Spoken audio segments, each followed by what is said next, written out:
헝가리 국가 비상사태 발생, 긴장감이 도는 국가와 기업 간의 줄다리기.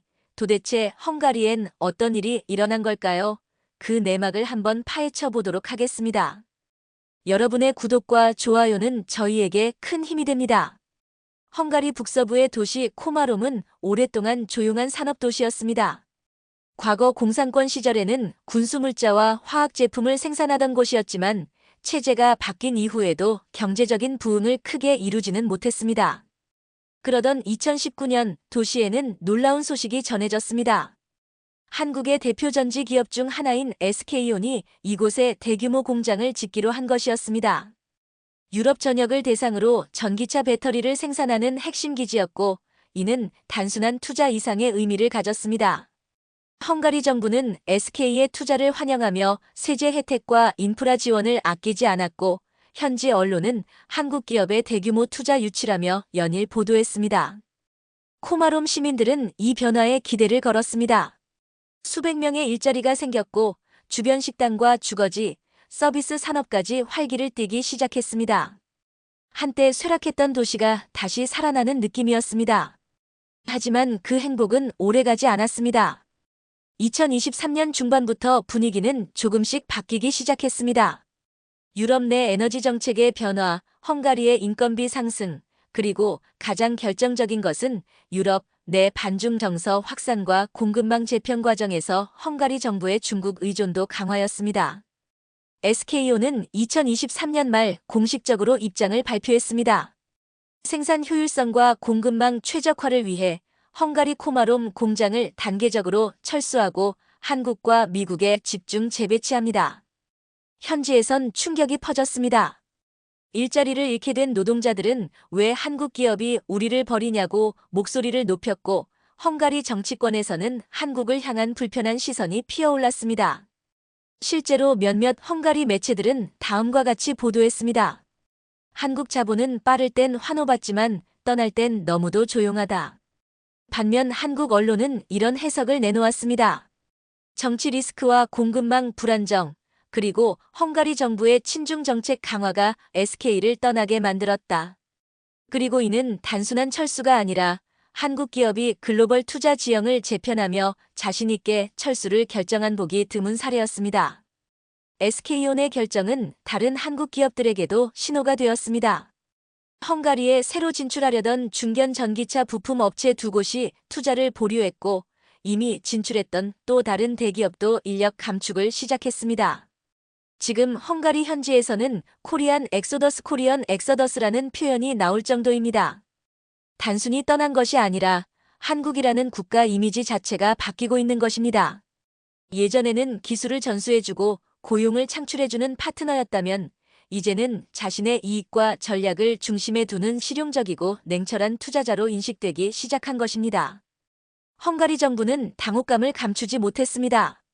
특히 SK온과 협력하여 친환경 산업을 성장시키겠다던 국가 전략은 일부 수정이 불가피해졌고, 유럽 내 다른 한국 기업들과의 신뢰에도 타격이 생기고 말았습니다. 이쯤 되면 이런 질문이 생깁니다. 한국은 왜 그토록 공들여 지은 공장을 접고 헝가리를 떠난 걸까요? 단순한 원가 절감 때문이었을까요? 아니면 그 이면에 더 큰 변화가 있었던 걸까요? 전문가들은 입을 모아 말합니다. 지금의 한국은 투자 유치를 위한 나라가 아니라 투자 대상을 선별하는 나라가 되었다. SK온이 철수하면서 생산량 일부는 한국 충남 서산 공장과 미국 조지아주 공장으로 이전됐습니다. 국내 고용도 소폭 증가했으며 관련 부품업체들도 함께 따라 들어오면서 국내 전기차 배터리 생태계가 다시 강화되는 계기가 되었습니다.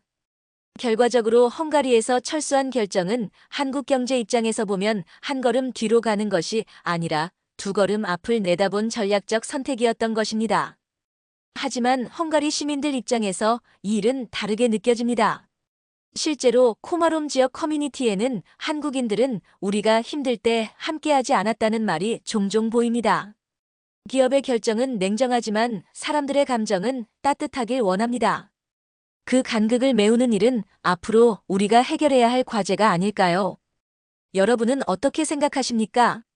한국 기업이 떠난 자리에 남겨진 현지 주민들의 상실감, 그리고 글로벌 시장 속에서 살아남기 위한 냉혹한 전략.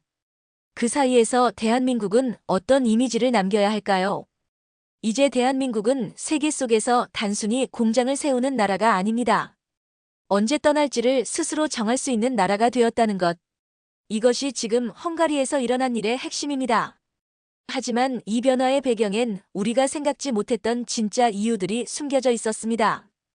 헝가리 코마롬에서 SK온이 철수한다는 소식이 처음 전해졌을 때 많은 사람들은 단순히 하나의 공장이 문을 닫는 것이라 여겼습니다. 하지만 시간이 지나며 이 결정이 단지 헝가리라는 한 나라와의 결별이 아니라 전 세계 배터리 공급망 구조 자체를 흔들고 있다는 분석이 이어졌습니다. 그리고 그 중심에는 대한민국이 있었습니다. 2024년 초 유럽 주요 경제지들은 일제히 SK온의 철수를 재조명했습니다. 프랑스의 르몽드는 이렇게 보도했습니다. 한국이 유럽을 떠나는 대신 미국과 한국 중심의 공급망을 강화하고 있다. 이는 전기차 패권 전쟁에서 구조적 변화를 예고한다. 독일의 경제주간지 한델스블라트는 더 직설적으로 분석했습니다. SK의 헝가리 철수는 하나의 기업 결정이 아니라 국가 전략의 이동이다. 한국은 이제 유럽의 하청업체가 아니다. 그렇다면 SK는 헝가리에서 철수한 이후 그 생산 능력을 어디에 집중했을까요? 핵심은 바로 미국 조지아와 한국 충남 서산, 그리고 새로운 투자지로 떠오른 인도였습니다. 우선 미국 조지아주 커머스시에 위치한 SK온의 공장은 빠르게 생산량을 확대했습니다. 조지아주 정부는 세제 감면과 고용 지원 정책을 대폭 강화하며 SK온을 핵심 파트너로 우대했고, 바이든 행정부는 미국 내 전기차 공급망 강화를 위해 IRA, 즉 인플레이션 감축법을 내세워 배터리 부품의 현지 생산을 적극 독려하고 있었습니다. 이 환경은 한국 기업들에게 미국 내 생산 확대를 유인했고, SK온은 헝가리 철수를 결정하면서 조지아주에 추가로 약 1조 5천억 원 규모의 2차 투자를 단행했습니다. 이로 인해 미국 시장 내에서의 입지는 더욱 견고해졌습니다. 동시에 한국 내 생산도 다시 강화되었습니다.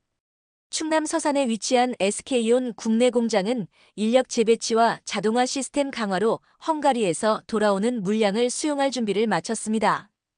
국내 부품 업체들은 이 흐름에 맞춰 협력 라인을 재정비했고, 이 과정에서 신규 고용과 지방경제 활성화라는 긍정적인 결과도 뒤따랐습니다. 그런데 이 시점에서 흥미로운 소식이 하나 더 전해졌습니다. 바로 SK온이 인도에 신규 배터리 셀 공장을 검토하고 있다는 사실입니다. 왜 하필 인도였을까요? 인도는 최근 몇 년간 차세대 제조 거점으로 주목받고 있습니다. 중국의 리스크가 커진 상황에서 인도는 정치적 안정성과 저렴한 인건비, 그리고 14억 인구라는 거대한 내수 시장을 기반으로 기업들에게 강력한 매력을 제공하고 있습니다. SK온은 인도 정부와의 협상을 통해 현지 조립 공장을 먼저 설립하고 이후 배터리, 셀 생산까지 확대하는 이른바 단계적 진출 전략을 세운 것으로 알려졌습니다. 인도 정부는 이 계획을 반기는 분위기입니다. 모디 총리는 이미 2023년 삼성과 LG에 이어 한국 기업들과의 협력을 확대하겠다고 발표했고, 이는 SK의 인도 진출을 뒷받침하는 정치적 배경이 되었습니다.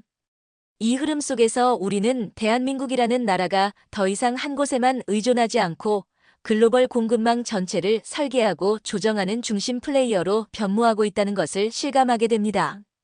과거에는 외국 정부가 조건을 제시하고 한국 기업이 거기에 맞춰 움직이는 구조였다면, 이제는 한국 기업이 장소를 선택하고 조건을 요구하며 필요에 따라 철수와 진출을 판단하는 주도적 위치에 있다는 점이 근본적으로 달라진 점입니다.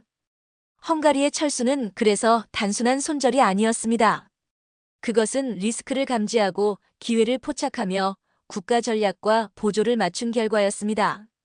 그렇다면 이 흐름 속에서 한국이 얻은 진짜 이득은 무엇일까요? 단기적으로는 자국 고용과 생산 기반 강화, 중장기적으로는 정치적 리스크 최소화와 전략적 유연성 확보입니다.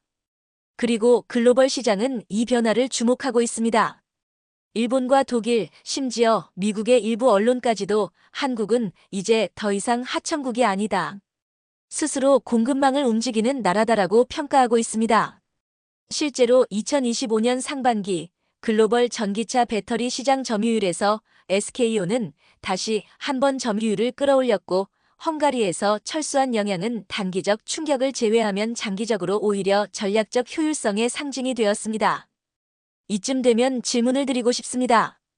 우리가 그동안 해외 투자라고 하면 무조건 현지 고용과 외교적 관계에 맞춰야 한다는 생각이 지배적이었는데, 이제는 그런 흐름이 바뀌고 있는 것 아닐까요? 여러분은 어떻게 생각하십니까? 외국의 눈치를 보던 한국이 이제는 스스로 공급망을 설계하는 나라가 되었고, 그 출발점은 바로 헝가리 철수였습니다. 물론 그 과정에서 상처받은 사람들도 있고 관계가 틀어진 부분도 있습니다. 하지만 냉정하게 보면 글로벌 시대의 한 나라의 경제가 살아남기 위해서는 이런 단호한 전략적 선택이 불가피한 시대가 되었습니다. 그리고 그 선택의 중심에 대한민국이 있습니다. 2024년 헝가리 북서부의 산업도시 코마롬. SK온이 전격 철수를 발표한 뒤 이 조용한 도시는 어수선한 분위기에 휩싸였습니다.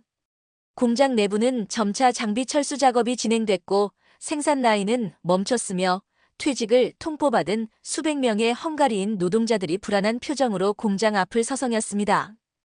언론의 카메라가 돌아가자 일부 노동자들은 인터뷰를 통해 이렇게 말했습니다. 우리는 열심히 일했습니다. 한국 기업이 이렇게 갑자기 떠날 줄은 몰랐습니다. 이러한 목소리는 곧 지역 정치권으로까지 번졌습니다. 코마롬 시의회는 특별회의를 열고 SK의 철수 결정에 대한 공식 유감을 표명했고, 일부 의원들은 외국 자본에 의존한 지역 경제의 실패 사례라고 공개 비판하기도 했습니다. 헝가리 중앙정부 역시 곤혹스러워했습니다.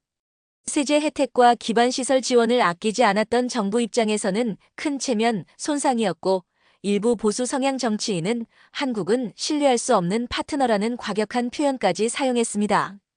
하지만 시간이 조금 흐른 뒤 헝가리 내부의 분위기는 미묘하게 바뀌기 시작했습니다. 기업이 이익을 위해 철수하는 것은 당연한 결정이라는 인식도 퍼졌고, 한국이 떠났으니 새로운 투자처를 찾자는 실용주의적 접근이 부상했습니다. 그리고 그 틈을 비집고 들어온 것이 바로 중국 자본이었습니다. 2024년 하반기 헝가리 정부는 중국 배터리 제조업체 CATL과 새로운 협약을 맺었습니다. 내용은 코마롬 인근 도시에 CATL의 신규 유럽 공장 건설을 지원한다는 것이었습니다. 놀랍게도 이 발표는 SK온이 완전히 철수하기도 전에 나왔습니다. 즉, 헝가리 정부는 한국의 빈자리를 빠르게 메우기 위해 중국 기업과의 협상에 이미 들어가 있었던 것입니다. CATL은 세계 최대 전기차 배터리 업체로 중국 내에 막대한 생산 능력을 가지고 있으며 유럽 시장 확장을 위해 오래전부터 거점을 찾고 있었습니다. SK가 빠진 헝가리는 그들에게 완벽한 진입로였습니다. CATL의 헝가리 진출 소식이 전해지자 현지 시민들의 반응은 극명히 갈렸습니다. 일부는 새로운 일자리와 투자 유입을 환영했지만 또 다른 일부는 우려를 나타냈습니다. 중국 기업은 더 폐쇄적이고 노동자 권리에 대한 보호가 약할 수 있다는 지적이 나왔고, 한국 기업은 적어도 기술을 공유하고 현지와 협력하려 했다는 평가도 있었습니다. 실제로 코마롬 인근 지역에선 일부 시민단체가 CATL 공장 설립에 반대하는 시위를 벌이기도 했습니다. 이들은 중국 기업의 유입은 단기적 고용 창출에 그칠 수 있으며 장기적으로 헝가리의 기술 자립을 위협할 수 있다고 주장했습니다. 이러한 우려는 단순한 민간 차원의 감정이 아닙니다. 유럽연합 내부에서도 중국 자본의 영향력 확대에 대한 견제가 점점 강해지고 있습니다.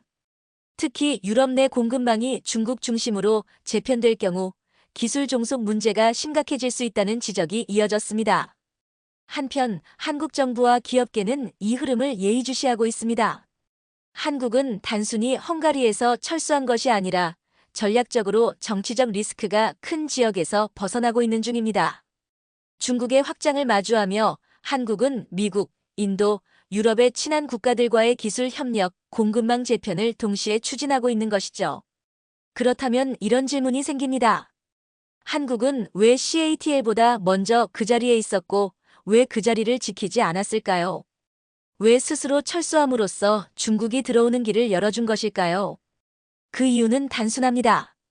한국 기업은 더 이상 무조건 남아야만 하는 기업이 아니기 때문입니다. 이익이 없고 정치적 불확실성이 커지면 떠날 수 있는 힘을 가진 나라, 그것이 지금의 대한민국입니다. 이는 단순히 자존심의 문제가 아닙니다. 생존의 전략이며 글로벌 경제에서의 플레이어의 권리입니다. 흥미로운 점은 CATL이 헝가리에 진출하면서 SK온이 유럽 내 기술 파트너십을 일부 해지했다는 점입니다.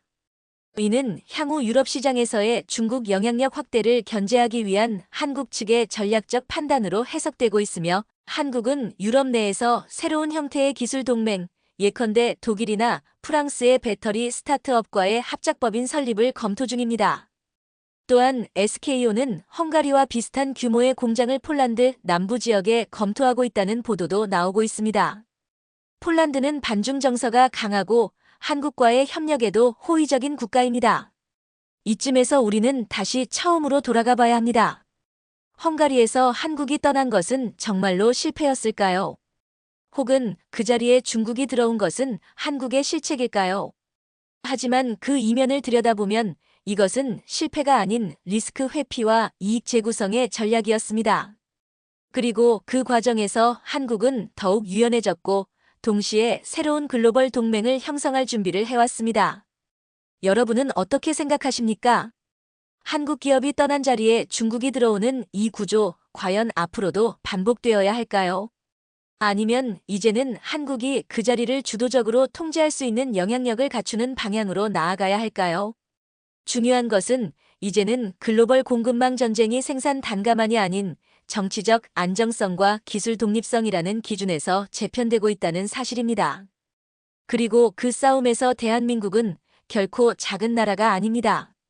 2024년 말 SK온은 헝가리 코마롬 공장의 철수를 공식적으로 마무리하고 국내로 돌아왔습니다. 철수 발표 이후 불과 11개월 만의 일이었습니다. 많은 이들이 궁금해했습니다. 과연 그들이 한국에서 무엇을 할 수 있을까? 헝가리라는 유럽 관문을 접고 돌아온 SK온은 과연 경쟁력을 회복할 수 있을까? 그러나 그 질문은 곧 하나의 사실로 바뀌었습니다. 돌아온 SK는 단순한 귀환이 아니라 반격의 시작이었다는 것입니다. SK온은 헝가리 철수 직후 한국 충남 서산에 위치한 배터리 생산기지에 2천억 원 규모의 설비 증설 투자를 단행했습니다. 동시에 기존의 리튬이온 배터리 생산 라인을 전면 개편하며 세계 최초로 고에너지 밀도 차세대 셀을 상용화하는 데 성공했습니다. 이 배터리는 기존보다 25% 더 많은 에너지를 저장하면서도 무게는 줄였고 충전 시간은 절반 이하로 단축됐습니다. 무엇보다 한국 독자 기술로 개발된 전극 재료와 고체 전해질을 도입했다는 점에서 업계의 주목을 받았습니다. 이 기술은 단순한 스펙 향상이 아니라 한국의 배터리 산업이 더 이상 외부 기술에 의존하지 않아도 된다는 선언과 같았습니다. 특히 전극 재료는 그동안 일본 기업들이 글로벌 시장을 점유하고 있었지만 SK온은 국내 스타트업과 협력하여 자체 생산 라인을 구축했습니다. 이 과정에서 한국 내 중소기업 37곳이 신규 협력사로 편입되었고 지방 제조 생태계가 다시 살아나기 시작했습니다. 그 변화의 물결은 예상보다 빠르게 확산됐습니다. 2025년 초 현대차와 기아는 SK온이 개발한 차세대 배터리를 자사 전기차 전 라인업에 탑재하겠다고 발표했고 이는 곧바로 글로벌 반응으로 이어졌습니다. 특히 미국 시장에서 판매 중인 현대 아이오닉 시리즈가 한 번 충전으로 900km를 주행할 수 있다는 소식이 전해지자 전기차 커뮤니티는 술렁였고 일부 유튜버는 테슬라의 시대가 끝났다는 신호라고까지 평가했습니다. 왜 이런 기술이 유럽이 아니라 한국에서 먼저 구현된 걸까요? 그리고 왜 한국은 글로벌 기술 혁신의 중심으로 부상하고 있는 걸까요? 그 배경에는 두 가지 중요한 변화가 있었습니다. 첫째, 정부와 기업 간의 전략적 동맹입니다. 한국 정부는 헝가리 철수 이후 국내 복귀 기업에 대한 세제 감면과 금융 지원을 대폭 확대했습니다. 특히 산업은행과 한국무역보험공사가 복귀 기업 전용 펀드를 조성하고 기술 개발비를 최대 70%까지 보조하는 정책을 내놓으면서 기업들의 국내 재투자를 유도했습니다. SK온은 이 지원을 적극 활용했고 짧은 시간 안에 기술 혁신을 상용화하는 데 성공했습니다. 둘째는 국내 공급망의 자립과 고도화입니다. 과거 한국은 전해질, 분리막, 음극재 등의 핵심 소재를 일본, 중국에 의존해왔습니다. 그러나 2021년 일본 수출 규제 이후 촉발된 탈일본 기술 전략이 실제 성과로 이어지며 이제는 국내에서도 90% 이상의 핵심 부품을 자체 조달할 수 있는 수준이 된 것입니다. 이 덕분에 기술 개발과 생산이 빠르게 연결될 수 있었고 외부 변수에 흔들리지 않는 안정적인 생태계가 형성됐습니다. 뿐만 아니라 SK온은 이 기술을 기반으로 미국 조지아 공장과 공동개발 체제를 북미 생산라인과 아시아 기술본부 간의 독자적 생태계를 완성해가고 있습니다. 즉, 더 이상 유럽이나 중국을 거치지 않고 한국과 미국 중심의 직통 공급망을 구축하고 있는 것입니다. 이 전략은 단순한 공급 효율을 넘어서 지정학적 리스크를 줄이고 기술 주도권을 확보하려는 대한민국의 생존 전략이라고 할 수 있습니다. 이 모든 변화는 결국 헝가리 철수라는 한 사건에서 시작됐습니다. 그때 우리는 질문을 던졌습니다. 정말 떠나는 것이 맞는가? 하지만 지금 우리는 그 질문에 대한 답을 알고 있습니다. 떠났기에 돌아올 수 있었고, 돌아왔기에 다시 일어설 수 있었습니다. 지금 SK온은 세계 3위 배터리 기업으로서 위상을 굳히고 있으며 한국의 전기차 산업은 유럽과의 격차를 점점 줄이고 있습니다. 기술, 생산, 공급망, 인재까지 모든 면에서 대한민국 중심의 배터리 생태계가 형성되고 있는 중입니다. 그리고 이 구조는 향후 10년간 글로벌 산업 재편의 중심이 될 가능성이 높습니다. 여러분은 어떻게 생각하십니까? 떠남은 곧 실패라고만 생각해오진 않으셨나요? 때로는 과감한 퇴장이 더 큰 무대에서의 진입권이 될 수도 있습니다. SK의 철수는 그런 선택이었고 대한민국은 그 선택을 현실로 만든 나라입니다. 2025년 중반 유럽 주요 국가들의 산업 담당자들이 다시 한국을 찾았습니다. 그 중에는 헝가리 산업부 장관도 있었고 프랑스와 독일의 배터리 협회 고위 관계자들도 포함되어 있었습니다. 이들이 한국을 찾은 이유는 단순했습니다. 떠난 한국 기업을 다시 불러들이고 싶었기 때문입니다. 헝가리 코마롬에서 SK온이 철수하고 그 자리를 중국 CATL이 빠르게 차지한 이후 유럽 내에서는 지정학적 불안감이 커지기 시작했습니다.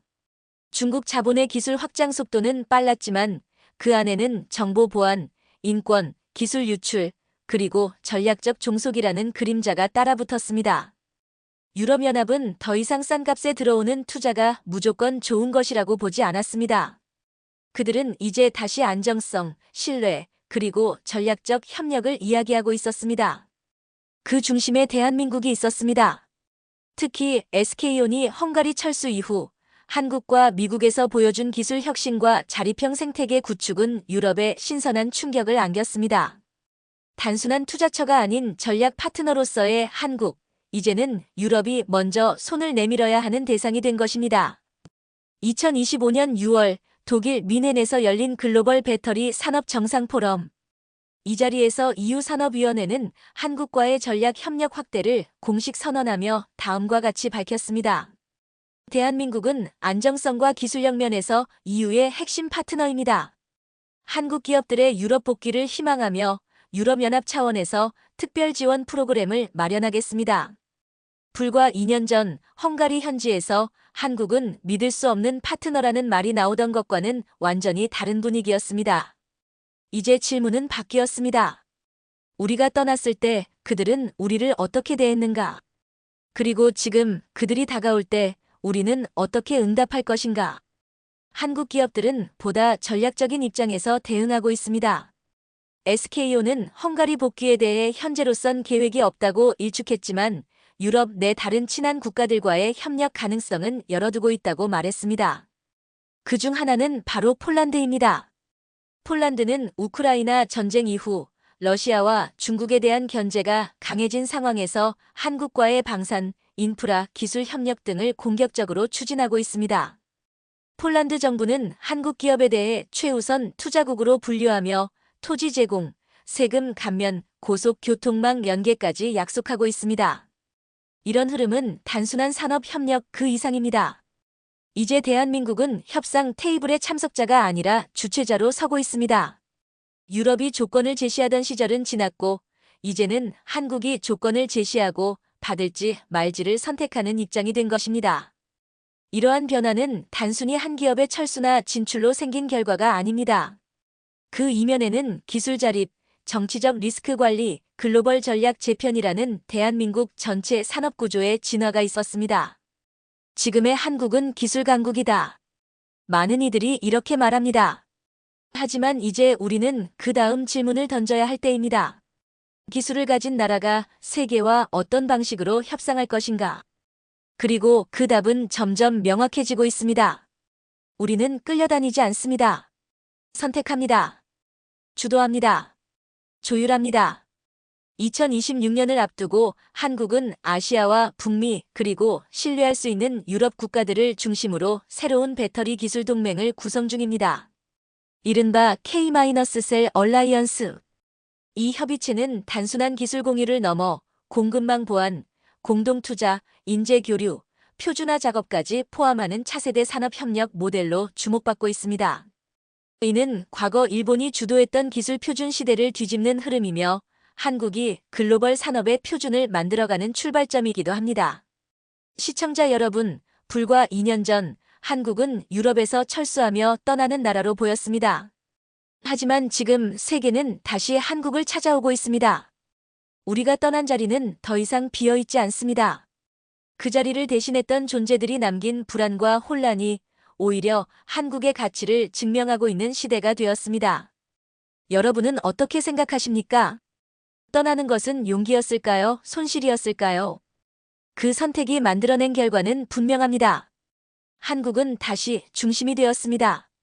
이것이 헝가리 철수로 시작된 대한민국의 기술 자주화 이야기의 끝이자 다음 시대의 시작입니다.